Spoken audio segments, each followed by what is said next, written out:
ఆంధ్రప్రదేశ్, తెలంగాణలో బయటి రాష్ట్రం నుంచి మార్వాడి రావడంతో రాబోయే కాలంలో పని సంక్షోభం తప్పదని నిపుణులు హెచ్చరిస్తున్నారు. ఇప్పటికే పలు కీలక రంగాల్లో ఇతర రాష్ట్రాల ప్రజలు పాతుకుపోయారని, ఇది ఇలాగే కొనసాగితే తెలుగు రాష్ట్రాల్లో ఆర్థిక సంక్షోభం ఏర్పడే అవకాశం ఉందని నిపుణుల అభిప్రాయం. బీహార్ వాళ్లు ఇటుక బట్టి నుంచి వరి నాట్లు, పత్తి ఏరేదాకా అన్ని రకాల కూలీ పనులు చేస్తున్నారు. ఒరిస్సా వాళ్లు అన్ని రకాల కార్మికులుగా, వంటకాల తయారీదారులుగా చేస్తున్నారు. రాజస్థాన్ వాళ్లు టీ స్టాల్ మరియు హోటల్, శానిటరీ షాపుల నిర్వహణ చేస్తున్నారు. రెండు తెలుగు రాష్ట్రాల్లో షాపులు వీళ్లవే. ఉత్తరప్రదేశ్ వాళ్లు టైల్స్ వేసే పని నుంచి పెయింటింగ్, అన్ని రకాల ఇంటి లోపలి అలంకరణలు చేస్తున్నారు. కేరళ వాళ్లు ఇంగ్లీష్ బోధించే టీచర్లుగా పనిచేస్తున్నారు. కర్ణాటక వాళ్లు భవన నిర్మాణ కూలీలుగా పనిచేస్తున్నారు. ఇలా ఇతర రాష్ట్రాల నుంచి ఇక్కడికి వచ్చి ఎంతో మంది ఉపాధి పొందుతున్నారు.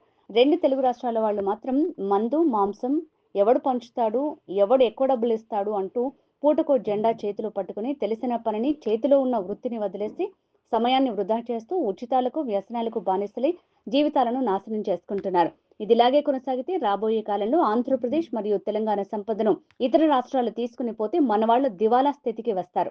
వారు పనిచేసే అలవాటు, వర్క్ కల్చర్ కూడా మర్చిపోతారు. ఆ తర్వాత పని చేస్తామన్నా ఎవరు పనివని పరిస్థితి వస్తుంది. ఇది రాబోయే కాలంలో ఏపీ, తెలంగాణలో పనిచేసే వారిని సంక్షోభ స్థితికి నెట్టివేస్తుందని నిపుణులు ఆందోళన వ్యక్తం చేస్తున్నారు.